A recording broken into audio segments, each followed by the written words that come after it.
And this is the NFL Premium Podcast with Jake and Austin. And the game of the week is Packers versus Falcons. The game we'll be talking about is the Falcons-Packers game. Just finished up. What a wild game, right? Crazy. Insane. How is it that close, man? It shouldn't have been, is what it should have. But it should have been a Falcons win. That's what it should have been. It's if you think about it, all it takes is, I guess, that interception and that missed field goal. We're talking a whole different game. Yeah, and those two retarded onside kicks, you get rid of those ideas and... Yeah, both were failures. Let's get into that later. That was just ridiculous. I don't even know why the Falcons in general did those at the very end. They should have just made the Packers drive, but final game score of 43-37. After halftime, did you even think the score was going to be like this? What was it, 31-7? You know, at the beginning of the game when it started, I'm like, this game's either going to go one or two ways. They're going to be really close or it's going to be dominated. Like, as soon as the game started, I'm like, all right, Packers got it, dominated. You were thinking Philly, you were thinking Panthers, you were thinking all of that. Right? I was thinking everything. And then all of a sudden, just here comes the offense of the Falcons, but there's where's the Packers defense all night? It seems like they were playing defense the whole time. Who are you covering? One guy and you can't do it? You don't have a running game to worry about. You don't even have a tight end to worry about on the team. You got to cover one guy who just came back and just had his best game and follows up with even a better game. Julio Jones? Yep, and he steals the night away. Because last week when they played the Cardinals, he just tore apart what would be arguably one of the best corners in the league in Patrick Peterson. Over, I think it was like 189 yards. It was, I don't even know how that even happens. You were thinking, oh, that's just a fluke game. Even though Julio Jones, in my opinion, is one of the better wide receivers in the league. I thought, no way he's going to do that. Even though this Packers secondary is not functioning as well as it has been since the Super Bowl year with Nick Collins, Tramon Williams, and I guess Sam Shields, when they're all working together and you were thinking that's their defense right there. Julio Jones, well, I can't even remember the stat. It's right up here. 11 receptions, 259 yards. That's ridiculous. And as soon as he goes out, Roddy White takes his place and jumps right in and takes over. Yeah, with that touchdown at the very end. I mean, don't take anything away from Jordy Nelson, which had, 8 receptions, 142 yards, 2 touchdowns. I mean, one of those was that big pass play to kind of help the Packers, after they didn't score. They went on that scoring drought in the second half. That really kind of, I guess, energized them a little. But when you're talking a game that has the leading rusher with only 15 yards, you're thinking, like, well, they kind of made him one-dimensional. Even though a lot of the rushers for the Atlanta Falcons were getting their dues in and they were having their small 3 or 4 yard gains, and then Steve Jackson maybe breaking an 8 yard gain, and it was doing decent but not well enough to support it, and they just sold out almost on the pass. The problem was they were playing from behind, so they really couldn't go to the ground too much. But go to the ground. The pass was so effective. I mean, no one, who's covering who? I mean, like they said, he was open on every play by at least 4 or 5 yards wide open. That one touchdown play that he had where Sam Shields, where he completely turned the back to Julio Jones. I was thinking... When the play started, he was looking around like he didn't even know where he was. Then he didn't even know where the ball was in the end. He's looking back, he's looking forward, he's looking left, right. It was ridiculous. I was thinking, I'm like, double cover this guy. And I don't understand why... And the Roddy White touchdown, well, we're just going to let Roddy White run free. No one picks him up. He's just gone. It just was a mangled game all in general. I don't understand. You got a guy who's as dominant as Julio Jones playing in this game, and he's going back and forth, getting these receptions. He had that 79-yarder, I think it was, touchdown and everything. I'm thinking they're going to start to double him. And what the announcers were saying is, let's make other receivers work for it and just make them be the stars instead of Julio Jones. And I don't understand why the Packers defense in general didn't do that. I don't know why they didn't double cover, maybe at a safety help most of the time, because you can definitely tell that Shields was not getting the better. Well, whoever was on him, and whoever was on White then didn't do a very good job. Because then White starts getting free, and then Williams lets him go. Yeah, true. White only had 3 receptions, though. But they were all meaningful. I'm pretty sure one was a I think it was a third down conversion, and then one was Yeah, a touchdown. one was in the first. One was like in the first, like the first play or something was like to him or something like that. And then he gets a touchdown, and then he gets the other big play where he just ran right by Williams. Just sat there. I don't know what Williams was doing. He just ran away from him, catch it right down the seam. So, and then you look at the game perspective. You go, well, how did this happen? Because in the first half, Yeah, you were talking a 31-7 score, and you're thinking, no way, they're coming back.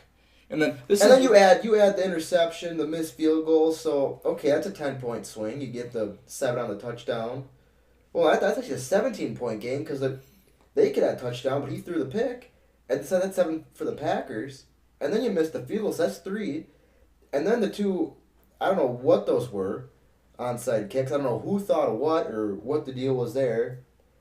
I mean, what should the score have even been is the question. I mean, you really think of this game. It seems like it was over, but how was it ever over? The funny thing about this is that, what was it, third, fourth quarter, that blocked PAT with Mason Crosby's. What if this game actually came down to it, and it very well could have. And then it could have just been, they lost by that 1 point. It was so close to it, if you think about it. The game shouldn't even been close, but then it shouldn't even been close.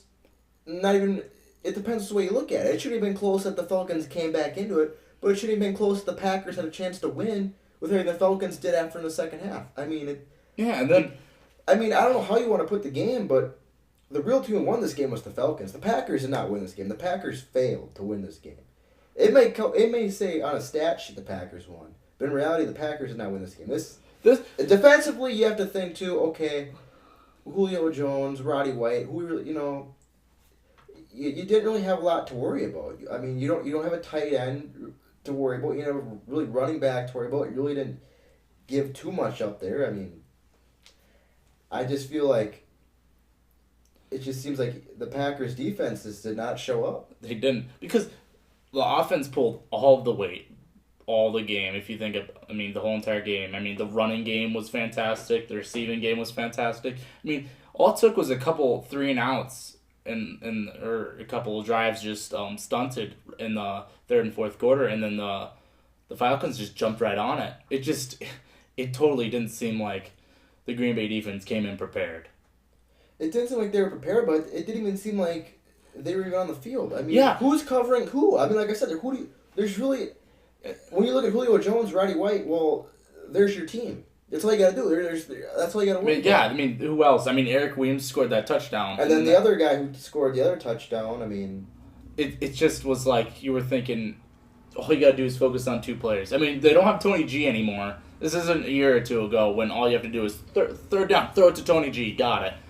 They don't have that. And this is the thing. If you notice the second half, they didn't get any pressure on Matt Ryan. When did you, you maybe saw 1 or 2 sacks the second half, but he had plenty of time. Aaron Rodgers had way more time than him the whole entire game. Yeah, definitely. But Matt Ryan, he didn't have pressure in his face until the very end. I say besides that, whatever happened on the interception, I don't know what the deal was there. But besides that, I would say he definitely, with what he had and what he had to work with, I'd definitely say he outplayed Rodgers in this game.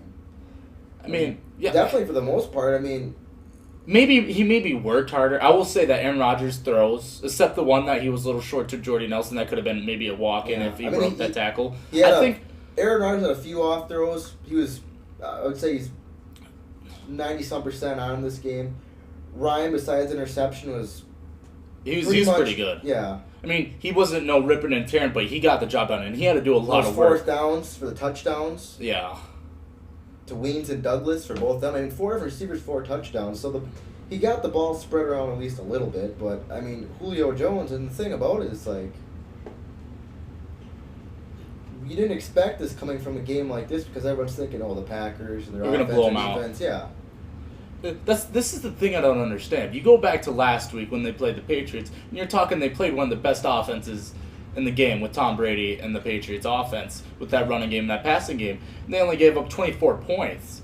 How did they transition from those 24 points against arguably the best team still in the league, which I agree. I think they are. Not even the Packers. But how they go from that to giving up 37 points on a depleted backfield with Steven Jackson making some plays but not good enough, and just basically one wide receiver the whole game that did all of the work. Yeah, I mean, this game, to me, on both sides, was just whoever was coaching. I mean, this really dumb things made this game the way it was. This game, I mean, the Packers' defense that has got to be the biggest concern. Though. I mean, the interception. I mean, it was a horrible interception, and then the missed field goal that happens, and I mean the onside kicks were dumb, but I mean the Packers' defense. I mean, it's like, come on here. I mean, a week ago, you stopped the best team in the NFL, and this week, you can't stop one guy who is the whole team. We're talking a team who is under 500. We're talking a team who is, only because of their division title, is in the playoff race. We're talking a team who had some of the worst losses of the year, getting blown out, even at home. And they put up 37 points against this Packer defense. You know, and the thing I can't believe either is the whole game, it's like you're thinking, yeah, okay, it starts. It could be a close game, or the Packers will dominate and win. And then it looks like, yeah, obviously the Packers is the thing in the bag. But the other thing you got to remember, too, is how in the world did not just, I mean, how did the Packers do this to the Patriots a week ago, but they can't, nobody fits in with the Falcons? Yeah. When you're trying to stop one guy. And that's what I understand.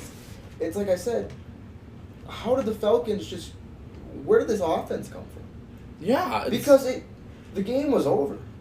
It should have been over. It should have been over. And then it should have been over for the Packers because the Falcons should have had it.